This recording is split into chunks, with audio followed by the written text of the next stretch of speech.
Placenta जब हमारे uterus के माउथ या सर्विक्स के विद इन 2 to 3 सेंटीमीटर्स रहता है तो हम उसको लो लाइंग प्लेसेंटा कहते हैं या हम उसको प्लेसेंटा प्रीविया कहते हैं। बेबी का जो प्रेजेंटिंग पार्ट है, जो हेड है, वो सबसे पहले डिलीवर होता है, उसके बाद बेबी की बॉडी डिलीवर होती है और थर्ड स्टेज ऑफ लेबर में हमारा प्लेसेंटा डिलीवर होता है। अगर आप ये सोचो कि सर्विक्स के ऊपर जो गर्भाशय का माउथ है, अगर उसके ऊपर प्लेसेंटा इम्प्लांट हो गया तो वो प्रीविया हो गया कि वो बच्चे से पहले प्लेसेंटा है।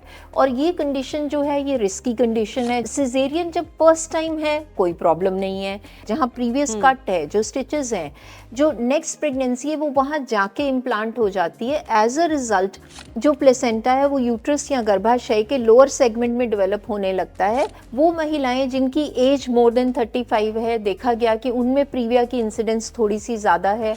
तो प्लेसेंटा जब यूट्रस के माउथ के पास होता है वो एक्सेसिव या हैवी ब्लीडिंग भी कॉज कर सकता है, जो मदर की लाइफ के लिए रिस्की हो सकती है और बच्चे की लाइफ के लिए भी रिस्की हो जाती है। और ऐसा बहुत बार होता है कि 8वें महीना शुरू होते ही, 9वां महीना लगते ही मदर को ब्लीडिंग हुई और मदर को बचाने के लिए, बच्चे की सेफ्टी के लिए हमें सिजेरियन करके इमीडिएटली डिलीवरी करनी पड़ी। सेहतनामा देख रहे सभी दर्शकों का स्वागत। सेहतनामा में हमने बहुत सारे वीडियोस प्रेगनेंसी और बेबी केयर को लेकर बनाए हैं। डिस्क्रिप्शन में उनका लिंक दिया हुआ है, आप देख सकते हैं। लेकिन अभी भी हम कोशिश कर रहे हैं कि जो टॉपिक्स रह गए हैं उन पर वीडियोस बनाई जाए। तो आज हम बात करेंगे लो लाइंग प्लेसेंटा। प्लेसेंटा का नीचे होना क्यों होता क्या है, कैसे पता चलता है और क्या प्रिवेंशन कर सकते हैं। सीनियर गायनेकोलॉजिस्ट डॉक्टर सीमा शर्मा एक बार फिर हमारे साथ हैं, उनसे बात। बहुत बहुत स्वागत एक बार फिर मैम। और आपके साथ हमने बहुत सारे वीडियोस बनाए हैं प्रेगनेंसी पर और बेबी केयर को लेकर, और अभी भी बहुत सारे टॉपिक्स बाकी हैं, सो हम कोशिश कर रहे हैं उन्हें कवर करने की। सो लो लाइंग प्लेसेंटा पर आज हम बात करेंगे। सो प्लेसेंटा क्या है, इसका काम क्या होता है, यहाँ से हम शुरू कर सकते हैं। या सो प्लेसेंटा हम सब जानते हैं कि लेमन की लैंग्वेज में इसको ऑल कहते हैं, राइट। सो प्लेसेंटा एक बेबी के लिए न्यूट्रिशन इंजन है। वो एक ऐसा ऑर्गन है, जब जो बेबी है वो मदर के वूम में जब डेवलप होता है तो उसको सारी खुराक या सारी न्यूट्रिशन कैसे मिलती है, वो प्लेसेंटा के थ्रू मिलती है। तो प्लेसेंटा एक ऑर्गन है जो बच्चे को थ्रू आउट प्रेगनेंसी सपोर्ट करता है। उसमें से हॉर्मोन्स प्रोड्यूस होते हैं जो हमारी प्रेगनेंसी के डेवलपमेंट के लिए बहुत इंपॉर्टेंट है।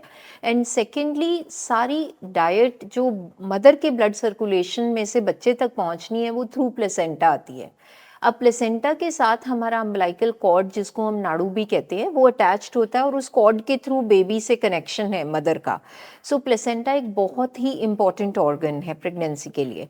अब प्लेसेंटा जो मेजॉरिटी ऑफ केसेस हैं उसमें यूट्रस की अपर सेगमेंट में होता है। तो हम ऐसा समझते हैं कि जो हमारी बच्चेदानी है उसमें यूट्रस का माउथ जो है उसको सर्विक्स कहा जाता है, जो कि lower part of the uterus है, और rest of the uterus. So in majority of cases, maximum pregnancies में placenta upper segment of the uterus में इम्प्लांट होता है, मतलब डेवलप होता है। In 1 in 200 pregnancies only, the placenta develops in the lower uterine segment.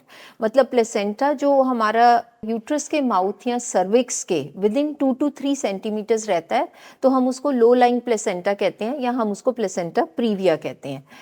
अब ये जो प्लेसेंटा प्रीविया है, इसके क्या कारण हैं, क्यों कुछ प्रेगनेंसीज में या मेजॉरिटी में ऊपर होता है बट वेरी फ्यू प्रेगनेंसीज में ये नीचे इम्प्लांट होता है, जब हम इसको लो लाइंग प्लेसेंटा कहते हैं। So basically as we have discussed कि 1 in 200 cases we will have placenta previa और a low lying placenta। 200 में से एक केस आपके सामने आता है, देखिए, जिसमें प्लेसेंटा नीचे होता है गर्भाशय के, हालांकि वो जनरली ऊपर ही होता है। हाँ, मेजॉरिटी केसेस में ऊपर होता है। अब ये डायग्नोसिस कैसे होता है? डायग्नोसिस होता है अल्ट्रासाउंड के ज़रिए। हम हर प्रेग्नेंट महिला का टाइम टू टाइम अल्ट्रासाउंड करते हैं और 20 हफ्ते पे जो लेवल 2 स्कैन होता है, जिसमें हम बच्चे की पोजीशन, बच्चे के अंदर एब्नॉर्मेलिटीज़ और प्लेसेंटा की पोजीशन, ये सब कुछ बहुत डिटेल में देखते हैं। उस टाइम पे अगर प्लेसेंटा बच्चेदानी के मुंह के पास है तो उसको लो लाइंग प्लेसेंटा कहा जाता है।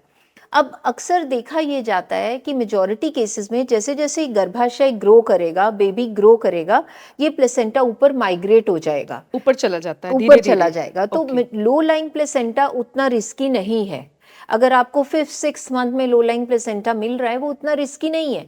बट हाँ, अगर आपका 30 वीक्स मतलब कि 7 महीने जब प्रेगनेंसी के पूरे हो जाते हैं, तब भी वो लो लाइंग प्लेसेंटा यूट्रस के माउथ या सर्विक्स को अगर कवर कर रहा है या विद इन 2 सेंटीमीटर्स उससे शिफ्ट नहीं हुआ, माइग्रेट नहीं हुआ, तो इस कंडीशन को प्लेसेंटा प्रीविया कहते हैं। प्लेसेंटा प्रीविया, प्रीविया मीन्स पहले, इसका मतलब है कि पहले प्लेसेंटा है और उसके बाद बेबी डिलीवर होगा। जबकि पहले वैसे आमतौर पर ये होता है कि ऊपर प्लेसेंटा होता है और नीचे बेबी होता है। बेबी तो होता है। बेबी का जो प्रेजेंटिंग पार्ट है, जो हेड है, वो सबसे पहले डिलीवर होता है, उसके बाद बेबी की बॉडी डिलीवर होती है और थर्ड स्टेज ऑफ लेबर में हमारा प्लेसेंटा डिलीवर होता है।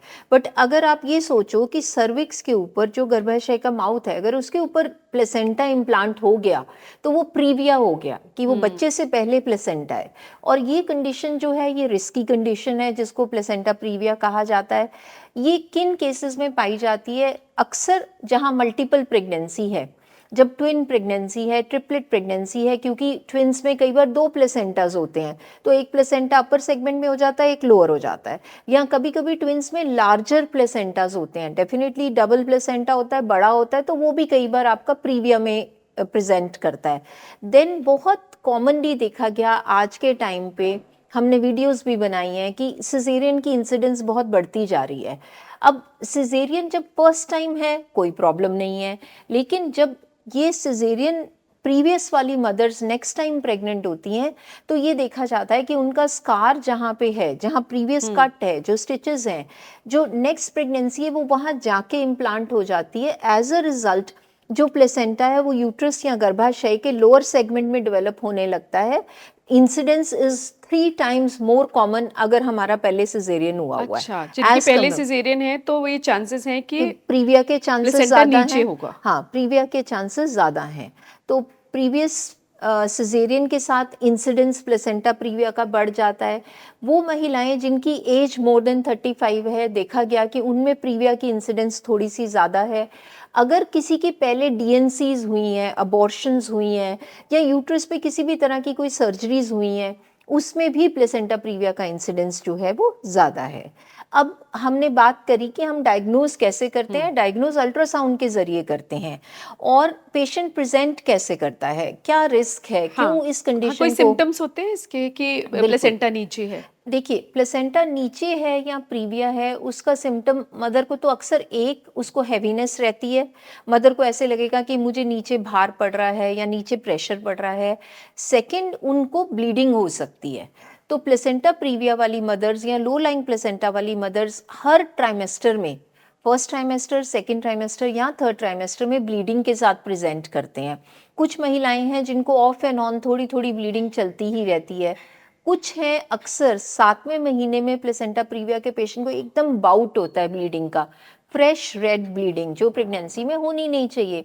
तो उस टाइम पे, जिनका पहले कभी चेकअप नहीं हुआ होता, उस टाइम पे अल्ट्रासाउंड फिर बताता है कि ये प्लेसेंटा प्रीविया है। तो प्लेसेंटा जब यूट्रस के माउथ के पास होता है, वो एक्सेसिव या हैवी ब्लीडिंग भी कॉज कर सकता है, जो मदर की लाइफ के लिए रिस्की हो सकती है और बच्चे की लाइफ के लिए भी रिस्की हो जाती है। तो ऐसे सिचुएशंस में हम पेशेंट को गाइड करके रखते हैं कि अगर अल्ट्रासाउंड में आपका प्लेसेंटा लो लाइंग है या आपका प्रीविया प्लेसेंटा है, 1, आपको एक्सर्शन अवॉइड करनी है, बहुत ज़्यादा कोई भी स्ट्रेनियस एक्टिविटी आपको नहीं करनी है, सीढ़ियाँ आराम करना चढ़ना, है। तेज चलना, ये कह देखिए, सकते हैं नहीं सीढ़ियाँ करना? अगर आप धीरे धीरे चढ़ रहे हैं, सिर्फ लो लाइंग प्लेसेंटा है, कोई बात नहीं। पर अगर आपको ब्लीडिंग हो रही है, आपका प्लेसेंटा प्रीविया है, ऑब्वियसली फिर आप बेड रेस्ट पे आ जाते हैं कि जितना कम हिलेंगे उतना ही अच्छा है। सेकंड, इंटरकोर्स बिल्कुल नहीं करना है, क्योंकि इंटरकोर्स करने से ब्लीडिंग ट्रिगर हो सकती है। थर्ड, किसी से भी इंटरनल चेकअप नहीं कराना है, क्योंकि जब हम इंटरनल चेकअप करते हैं उससे भी ब्लीडिंग ट्रिगर हो सकती है। तो अगर प्लेसेंटा लो लाइंग या प्रीविया वाली कोई भी गर्भवती महिला है और उसको किसी स्टेज पे ब्लीडिंग होती है, तो उसको सीधे हॉस्पिटल लेके जाना है, उस जगह जहां डिलीवरी का प्रबंध हो। क्योंकि बहुत बार हम इसको एंटीपार्टम हेमरेज कहते हैं, प्रेगनेंसी में ब्लीडिंग होना, और प्लेसेंटा प्रीविया में एंटीपार्टम हेमरेज हो सकती है।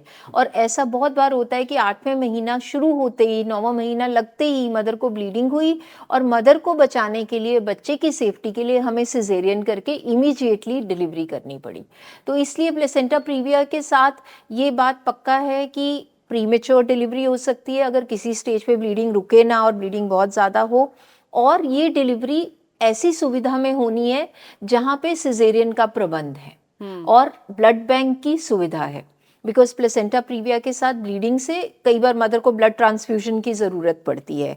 तो हम अपने जो भी ऑडियंस है उनको ये बताना चाहते हैं कि अगर किसी के केस में लो लाइंग प्लेसेंटा है, प्लेसेंटा प्रीविया है, आप सेफ इंस्टीट्यूशनल डिलीवरी चूज़ करिए ऐसी जगह पे जहाँ पे ब्लड बैंक का प्रबंध हो, ताकि अगर ज़रूरत पड़े तो ब्लड ट्रांसफ्यूज़ किया जा सके। तो प्लेसेंटा प्रीविया यानी कि जब लो लाइंग प्लेसेंटा हो, प्लेसेंटा नीचे हो, तो उसमें नॉर्मल डिलीवरी हो सकती है? नहीं हो पॉसिबल है सकती, कि नहीं हो सकती।